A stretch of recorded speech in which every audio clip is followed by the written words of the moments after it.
Hello friends. आज हम जिस टॉपिक पे बात करने वाले दोस्तों, ये खुद में ही बहुत बड़ा टॉपिक है। बहुत सारी चीज़ें हैं इस टॉपिक में शेयर करने के लिए। तो कुछ बहुत ही इंपॉर्टेंट चीज़ें जो मैं आपके साथ शेयर करना चाहता हूँ, जिससे कि आप इस पूरे कॉन्सेप्ट को समझ पाए। तो आइए शुरुआत करते हैं। आज हम बात करने वाले हैं साइकोलॉजिकल डिसऑर्डर की, बेसिकली मेंटल इलनेस। अब इसको समझने से पहले एक चीज़ समझना बहुत ज़्यादा ज़रूरी है कि ये जो डिसऑर्डर शब्द है, इसका बहुत ही ज़्यादा इम्पोर्टेंस है, राइट।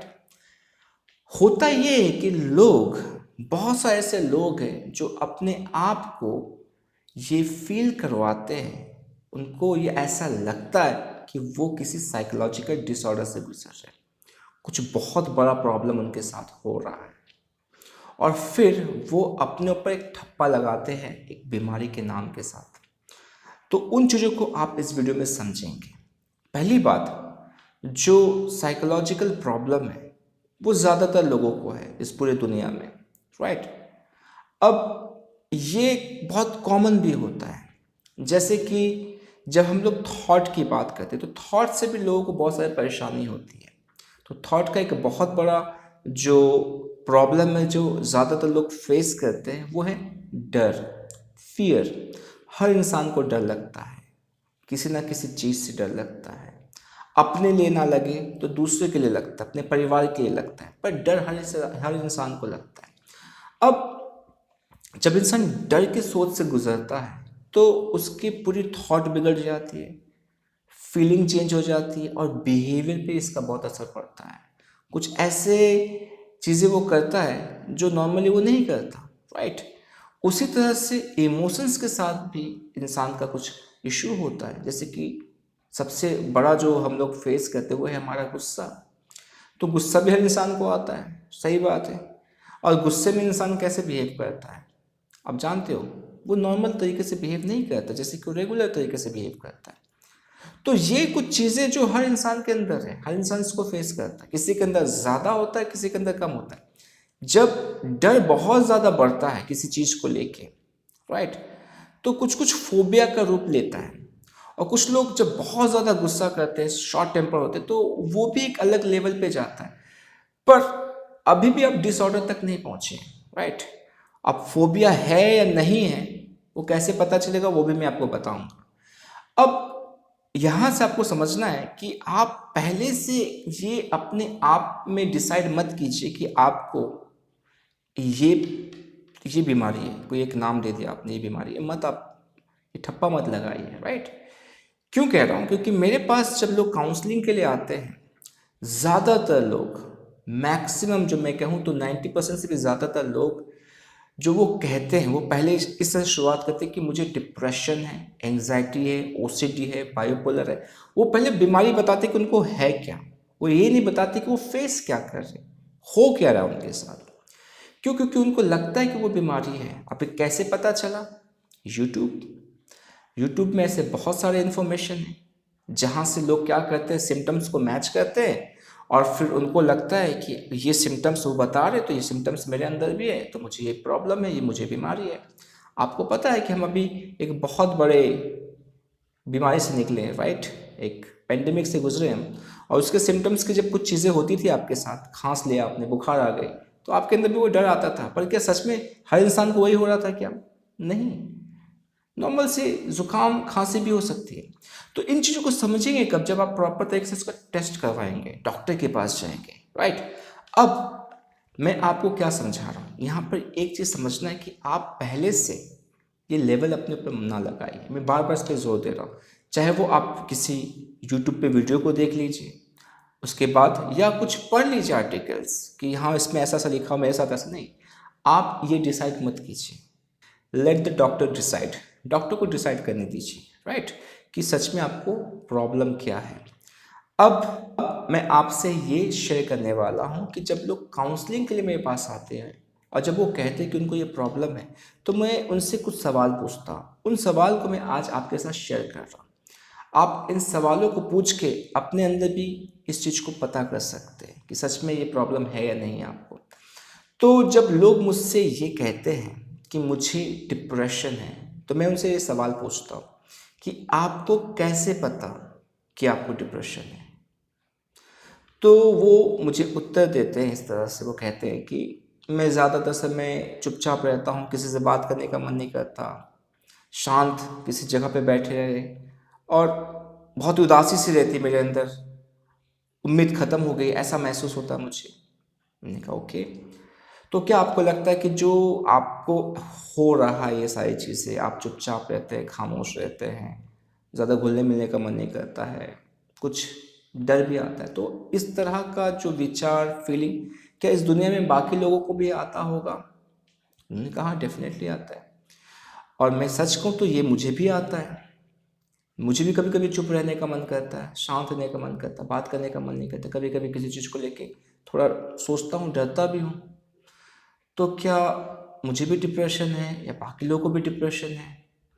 तो वो कहते कि सर मुझे तो नहीं पता, मैं थोड़ा कंफ्यूज हो रहा हूँ, आई डोंट नो कि मुझे डिप्रेशन है या नहीं।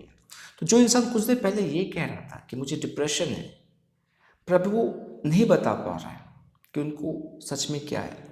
होता ये है कि जब हम कुछ कहते हैं तो हम उस चीज़ को इतना सोचते नहीं हैं, हम बस कह देते हैं। तो जो क्वेश्चन मैंने पूछा कि आपको कैसे पता कि आपको ये प्रॉब्लम है, ये एनएलपी का एक कॉन्सेप्ट है, मेटा मॉडल, वहाँ से ये क्वेश्चन लिया गया है। ये क्या करता है, जो अनकॉन्शियस माइंड में जो चीज़ें हैं जिसको हम लोग डीप स्ट्रक्चर कहते हैं हमारे ब्रेन का, वहाँ पे वो क्या है, आपके मन में क्या है, उसको पता करके आपके सामने ला के देते हैं। तो उससे पता चल जाता है कि अंदर क्या है, आप सोच क्या रहे हो, आप बोल क्या रहे हो। और होता है क्या है कि हम बार बार जब एक चीज़ को रिपीट करते हैं तो वो हमारे लिए रियलिटी बन जाती है, राइट। तो मुंह से आपने निकाल दिया कि आपको डिप्रेशन है, पर अंदर वो फीलिंग अब तक नहीं गई है। आपको पता चल गया कि जो आप सोच रहे हो, जिस सोच के साथ आपने उसको जोड़ा है, वो नहीं है। तो इस तरह से जब आपको लगता है कि आप किसी डिसऑर्डर से गुजर रहे हैं, तो ये सवाल पूछिए, ये आपके साथ कोई है और वो बहुत ज़्यादा पैनिक हो रहा है इस चीज़ को लेके, राइट। तो आप ये सवाल पूछिए उनसे कि आपको कैसे पता कि आपको ये प्रॉब्लम है, तो जो सिम्टम्स बताएगा। तो इसलिए मैं कहता हूँ कि एनएलपी का थोड़ा नॉलेज अच्छी बात है, पर जब आप उसको पूरी बेहतर तरीके से समझते हैं तो आपको ये बहुत ज़्यादा हेल्प पहुँचाता है, राइट। अब मैं आपके साथ कुछ चीज़ें शेयर करना चाहता हूँ जिसको आप समझ पाएँ। रिसेंटली मेरे साथ कुछ हुआ, राइट, जहाँ पे मैं बहुत ज़्यादा परेशान होने लगा था। मेरे कान में अचानक से आवाज़ आने लगी, गूंजने की आवाज़, कुछ साउंड करने लगा, और वो कंटिन्यूसली आ रहा था, नॉन स्टॉप, बिना रुके हुए, बहुत तेज। मुझे बहुत ज़्यादा इरिटेशन हो रहा था क्योंकि मेरा ज़्यादातर जो काम है वो सोच के साथ है। मैं सोचता हूँ, बहुत सारी चीज़ों को प्लान करता हूँ। अब जब मैं अकेला रह रहा तो मुझे बहुत आवाज़ आ रही थी।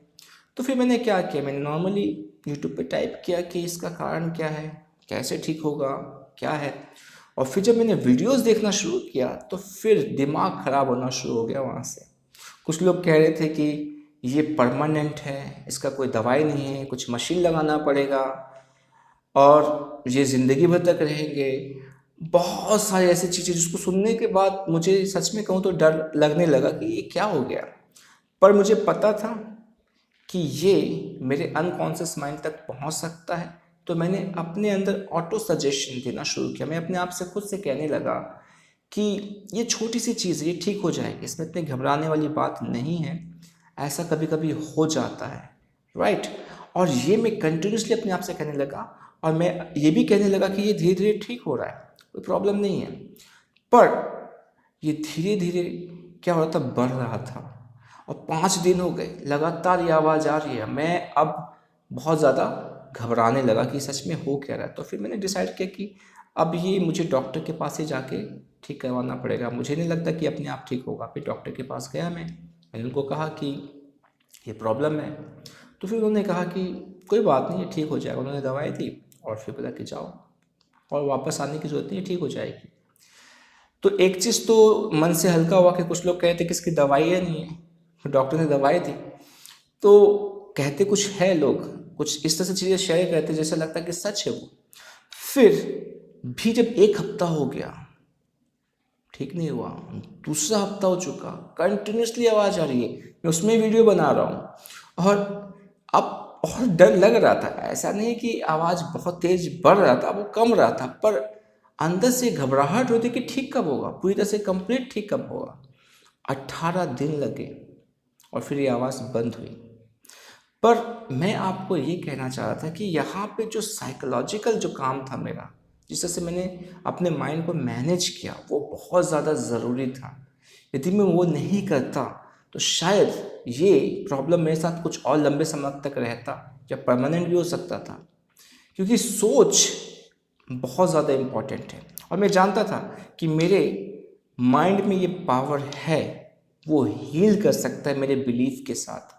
और मैं अपने आप से क्या बातें कर रहा हूँ, और कुछ और भी कॉन्सेप्ट है जो दिमाग के साथ मेरे जुड़ा हुआ है, राइट। तो मैं ये आपको बताना चाह रहा हूँ कि आप कैसे पता करेंगे कि सच में आपको कोई डिसऑर्डर है या नहीं। ये आपको एक स्पेशलिस्ट बता सकता है। तो आप जब इस तरह के किसी सिम्टम्स को फेस कर रहे हैं तो आप साइकोलॉजिस्ट के पास जाइए, साइकियाट्रिस्ट के पास जाइए, या जो कोई एनएलपी ट्रेनर है जो कोचिंग प्रोवाइड करते हैं, जिनको अच्छा नॉलेज है, जो सच में इसमें अच्छी तरह से चीज़ों को जानते हैं, समझते हैं, बहुत समय से लोगों को मदद करें, उनके पास जाइए। क्योंकि ऐसे बहुत सारे लोग हैं जो इस दुनिया में दुकान खोल रखे हैं, ज्ञान नहीं है पर वो और ज़्यादा डराते हैं। तो वो पता करके आप अच्छे इंसान के पास जाइए जहाँ पे इन चीज़ों को आपको प्रॉपर तरीके से गाइडेंस मिले। नहीं तो आपका जो माइंड है वो झूठ को सुन के उसको बिलीव करके सच मान लेता है कभी कभी, कि आप उसको कितना इंपॉर्टेंस दे रहे हैं, राइट। मेरी आपसे एक रिक्वेस्ट है, आप अपने ऊपर ये ठप्पा ना लगाएं कि आपको ये बीमारी है, राइट, जब तक पूरी तरह से चीज़ें प्रूफ ना हो जाए। क्यों? क्योंकि जब आप एक बार सोच लेते हैं कि आपको ये प्रॉब्लम है तो फिर वो आपके न्यूरॉन्स के साथ जुड़ने लगता है, आपके नर्वस सिस्टम के साथ जुड़ने लगता है, और फिर आप उसको फील करने लगते हैं बॉडी में, बिल्कुल रियलिटी के जैसा। तो आपको क्या करना है, आपको अपने आप को ये समझाना है कि ये एक सिम्टम है, मैं जो सोच रहा हूँ ये मुझे इसको कंफर्म करवाना पड़ेगा किसी स्पेशलिस्ट के पास जाकर। और यदि आप कुछ ऐसा चैलेंज है तो बहुत अलग अलग थेरेपी ये सारी चीज़ें सॉल्व हो सकती है, और एनएलपी में इसका बहुत अच्छा उपाय है। एनएलपी में हर इस तरह की चीज़ों का बहुत ही अच्छी तरह से काउंसलिंग करके इसको ठीक किया जा सकता है। बहुत सारे टेक्निक्स प्रोवाइड करता है एनएलपी, जिससे कि ये सारी चीज़ें ठीक हो सकती है, राइट।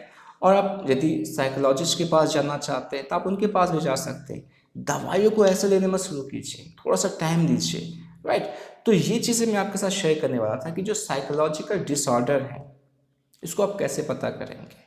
तो इसको आप इस तरह से पता करें। मेरा एक बहुत बड़ा कंसर्न था, क्योंकि मैं ज़्यादातर लोगों को अब ये कहते हुए सुनता हूँ बहुत फैसिनेट तरीके से कि मुझे डिप्रेशन है, मुझे एंग्जाइटी है, मुझे ओसीडी है, और लगता है कि वो एक स्टाइल हो चुका है, बहुत आराम से कह देते हैं जैसे कि मतलब कोई नॉर्मल बातें कह रहे हैं। तो लोगों को पता भी नहीं है कि वो कह क्या रहे हैं। आप मत कहिए, आप इस चीज़ को कंफर्म कीजिए उसके बाद, और आप कुछ ऐसे प्रैक्टिस के साथ जुड़िए जिससे कि आप अपने माइंड को प्रॉपर तरीके से गाइड कर पाए, राइट। क्योंकि आज बहुत बुरी तरह से इन्फॉर्मेशन फैल रही है, राइट, और अच्छे से ज़्यादा बुरी चीज़ें फैल रही है। तो आपको अपने ब्रेन को, अपने माइंड को बचा कर रखने की बहुत ज़्यादा ज़रूरत है, राइट।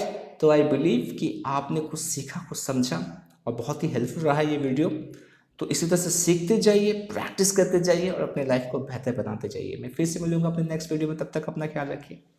नमस्ते।